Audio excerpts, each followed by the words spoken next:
Non, Bonjour. que vous trouverez à Goma. Qu'en est-il exactement? Je suis à Goma. Je suis à Goma en tant que Mukongo, le leader de l'Ouest. Je vais combler le vide il y a entre l'Est et l'Ouest. À l'Ouest, il n'y a pas un leader redoutable comme moi. Ni Fayoulou, ni Mbemba, ni les autres. Je représente le grand leadership de l'Ouest.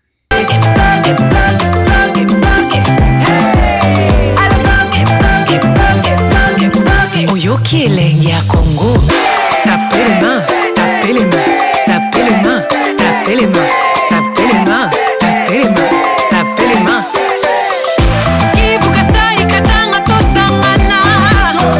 Congo Central Kinshasa tosangana. Ekwata Bandundu tosangana. Moswina Mozangi biso nyonso. Non, Bonjour. que vous trouverez à Goma. Qu'en est-il exactement? Je suis à Goma. Je suis à Goma en tant que Mukongo, le leader de l'Ouest. Je vais combler le vide il y a entre l'Est et l'Ouest. À l'Ouest, il n'y a pas un leader redoutable comme moi. Ni Fayoulou, ni Mbemba, ni les autres. Je représente le grand leadership de l'Ouest. Congo Central, Bandundu, Kinshasa. C'est Daniel Stamp qui est le leader. Que répondez-vous à ceux qui disent que vous avez rejoint Nanga et la rébellion à cause de vos frustrations personnelles? Mais où est le mal? Où est le mal? On a retenu mes 8 mois de monument, sans base légale. Mbosso et Mbata. Ils ont saisi mon passeport. Qui vous dit qu'un député honoraire, à cause, n'est-ce pas, de sa liberté d'expression, doit être privé de ses émoluments? N'oublie pas, les salaires ont un caractère alimentaire. J'ai une famille. On a saisi mes émoluments par Mbata et Mbosso. Au-delà de cela, ils m'ont saisi mon passeport. Je connais beaucoup de menaces. Force du progrès. Ils ont eu à visiter ma maison plus d'une fois. Personne n'a jamais condamné ces gens-là. Donc, quelque part, ces gens-là ont raison. À cause des frustrations, il y a encore nombreux qui vont me joindre. Comprendre alors que après avoir combattu Kabila, notamment aux côtés de Félix Tshisekedi, comment comprendre après avoir défendu la démocratie toutes ces années et finir par rejoindre un mouvement rebelle soutenu officiellement par le Rwanda? Rectifie d'abord ta question. Il ne s'agit pas d'un mouvement rebelle, il s'agit plutôt de la révolution. Une révolution nationale. Et à la question de savoir comment je dois me retrouver avec Kabila, j'ai dénoncé la dictature avant Kabila. Lorsque Kabila a dénoncé la dictature, c'est-à-dire nous nous retrouvons dans un point focal, c'est-à-dire anéantir la dictature de Félix. Personne ne va me contredire que nous sommes en pleine dictature. Félix est arrivé à mettre en place ce que j'appelle terrorisme d'État. Une milice capable à causer du tort à tout le monde. Et cette milice se répand à tous les niveaux. Même dans les médias, en réponse réservée à Félix, c'est Daniel Stamp qui en a. Et Kabila et moi, comme on dit à Lingala, vous allez les comprendre les jours qui viennent. Qu'il pleuve ou qu'il neige, nous avons la mission divine, celle de chasser la dictature. Mais Félix n'a pas la légitimité du pouvoir. au prix du sang. Et là, le problème du Congo se résume en deux mots. Un problème d'intelligence, aussi la nature, n'est-ce pas, de la crise qui est politique. Mais on peut faire croire que non, c'est la guerre. Non, non, non. Posons-nous la question, quelle est la nature de la crise congolaise? La réponse est simple. La nature de la crise politique congolaise est politique. Mais il n'y a pas eu élection. Félix n'a jamais organisé des élections.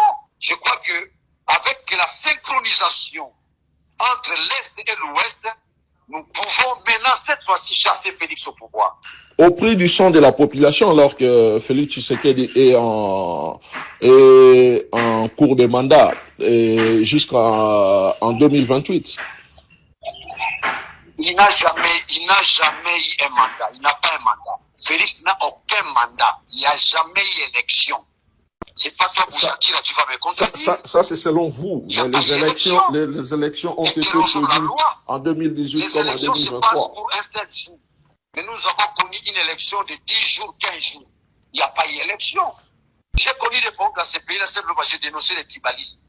J'ai dénoncé les tribalismes, 100 ans. Et faut vous poser la question comment je me retrouve à Goma. J'ai parcouru plus de 80 km à pied jusqu'à atteindre des grands leaders charismatiques, Corneille, 18 mois, et Général Makenga, je suis là.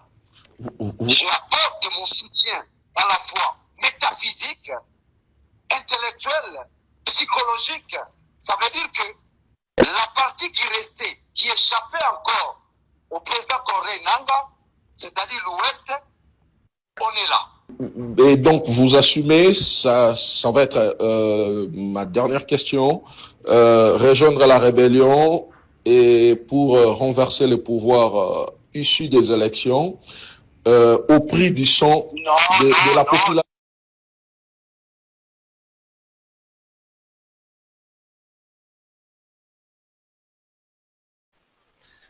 Uvira eza na maboko ya Nanga. Répondre nga. Uvira eza na maboko ya Nanga.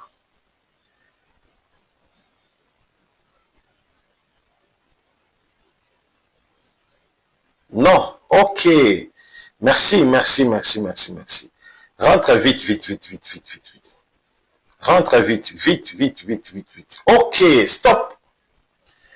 Yebisanga, ba peuple congolais bazoyoka, yondo zali ange monaka na musika. Ozo tambola na mabende oyo. Place. Nanga akozwa vraiment Uvira na 2026, akozwa Uvira akokoka. Non. Ok. Merci. Rassuré na bakonza mboka, président de la République générale. Uvira ekozala toujours sécurisé. Na basoda na biso ya FARDC. Oui, ok, merci. Voilà, Uvira ne tombera jamais. Ça, c'est le pendule divinatoire pour des consultations. Uvira ne tombera jamais. Vous à la Kimé Bakunzamboka. Merci. Gouvernement Gani.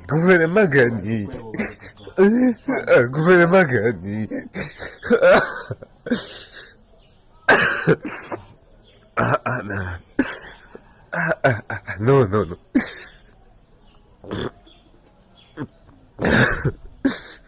Pana.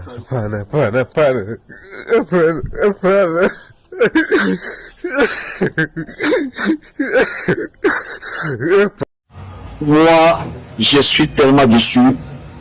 Je viens à peine de parler que Uvira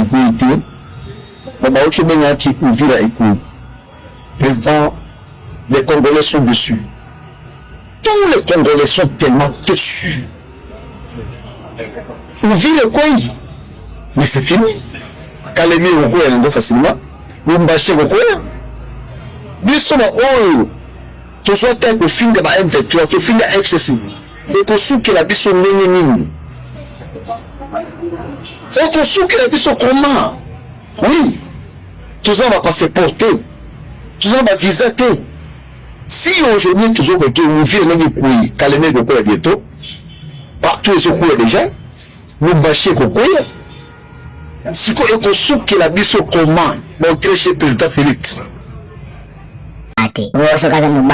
Félix assisi guerre na biki, Félix diplomatie agissance, Félix ba Black Panther, Félix qui mine fait histoire bango wana baza sikoba okende katanga nokobeta so 7 mois 6 mois na Uvira ba former lisusu 21 000 soldats après koba kota katanga koto kuna 99% to baka 100% bakatanga balinga binote bazozela vraiment nanga ya kuna ko na facilité nyos parce que tango sa guerre ozana peuple te ozana population te simana yo guerre wana kopola kaka Félix ana population te nipobenga Kabila Rwanda bokoka kwesa te ba Jean Pierre Bemba populaire mais bakoka kwesa Kabila te parce que Kabila ala na peuple bile boza peuple te bokchaka tribalisme liboso boko kweya nanga avancer toza simana yo omulenyo sozo zela yo Uvira deje kwei merci mingi bandeko tokende nanga aza ko avancer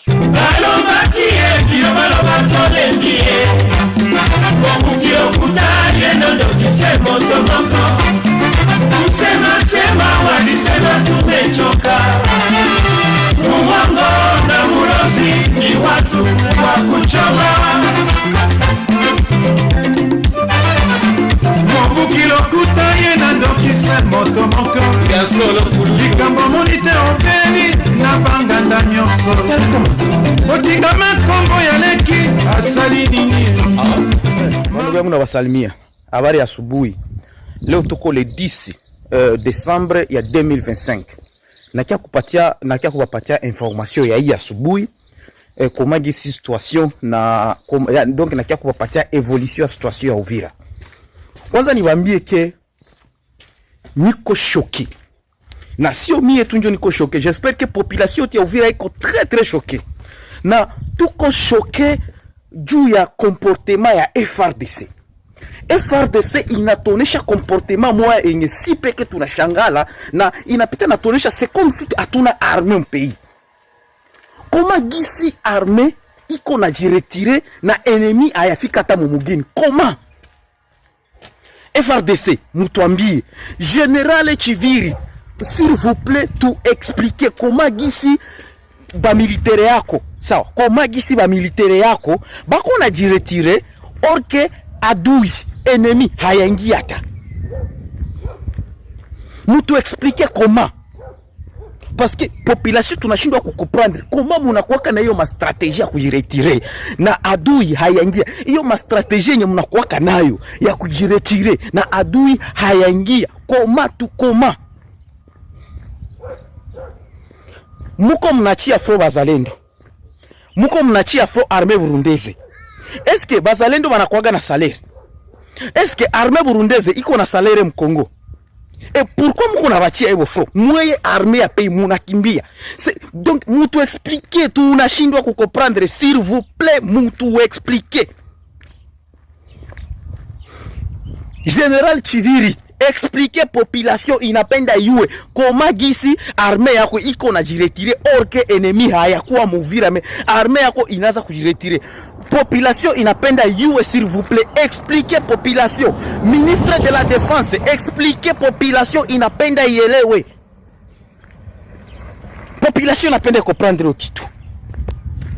Alors bandugu yangu nataka niwaambie situation Uvira. Situation Uvira, tunayua affrontement iko. Hiyo ni kitu sitabadanganya. Affrontement iko, affrontement inaendelea. Na hizo masase ziko nalia ni juu ya FRDC yenye iko nakimbia ku front. FRDC kikimbia ku front, bako naenda wanapiga masase kiolela. Bakipiga masase kiolela quelquefois wako nakutana na bazalendo il faut wabarashe bunduki par force. Ile ndio kona faire que musikie ile masase yenye iko nalia.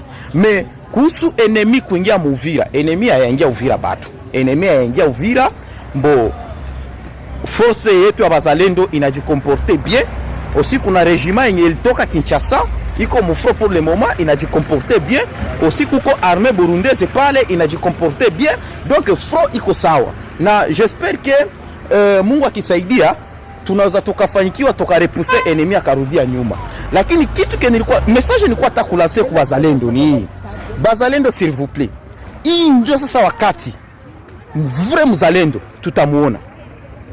Hii ndio wakati yenye vrai mzalendo hatutamuonea kwa maneno, mais tutamuonea kwa vitendo, tutamuonea kwa action. Hii ndio wakati ya kuona vrai mzalendo ni nani, ya kuona vrai generali. Tulikuwa tushakuwa na plus de 20 generali ya bazalendo Uvira.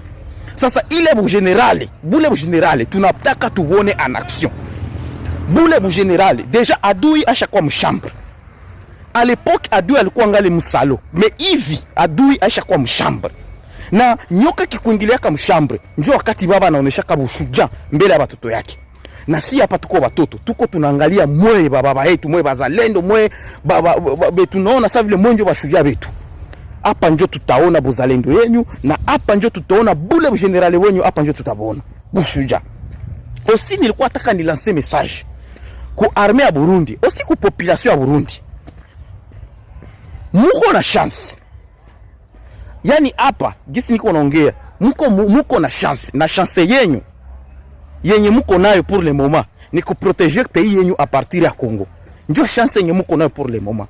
Parce que mukiona tu Uvira inakuwa tombe, musizanyike M23 itawaacha. Haitawaacha parce que muyue ke M23 ni Kagame. Na Kagame anakuwa natamani Burundi, siku mingi sana Kagame iko natamani ile Burundi ile. Uvira tu ikitombe, muyue ile Red Tabara nyeko kumilima ile kule itashuka Uvira. Na Red Tabara kishuka Uvira itaatake Burundi parce que Kagame ndio ana support Red Tabara.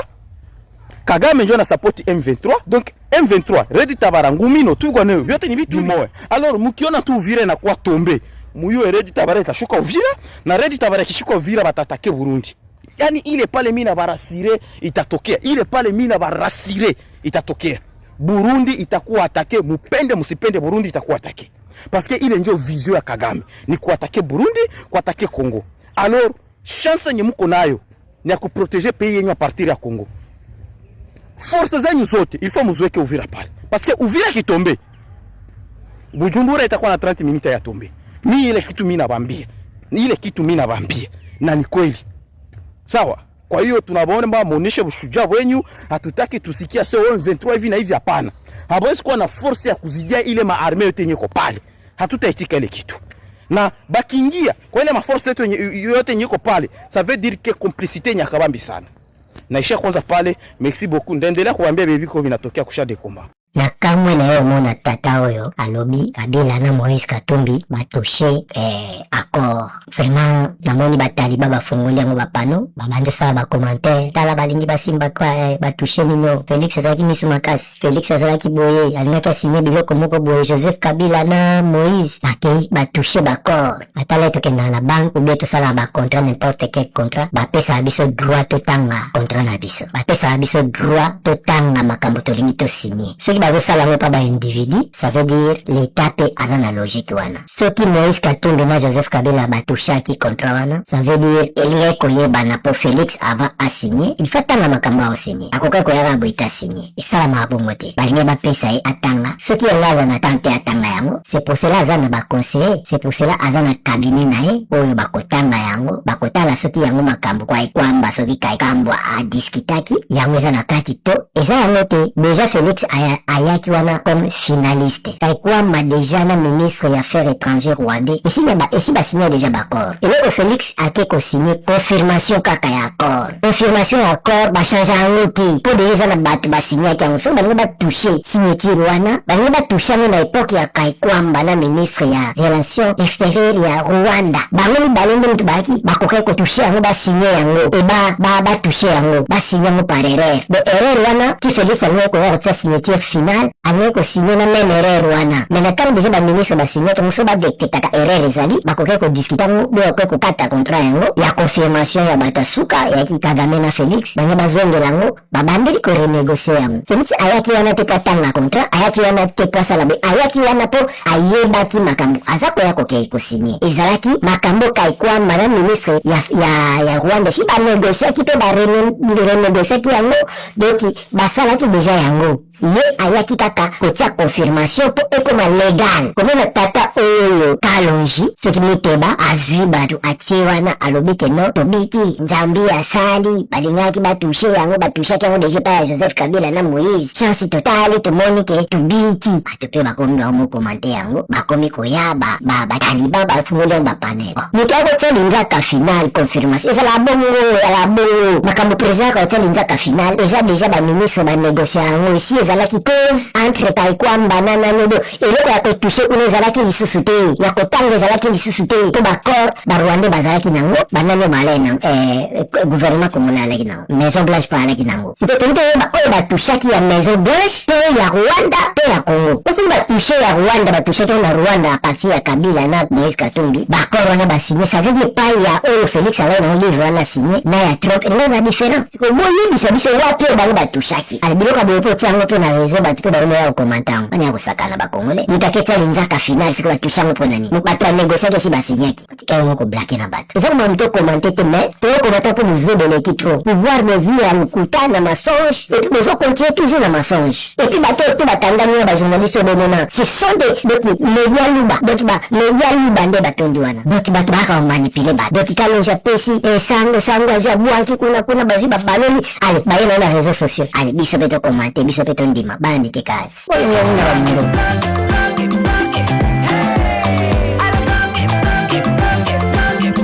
Oyoki elengi ya Congo. Tapez les mains, tapez les mains, tapez les mains, tapez les mains.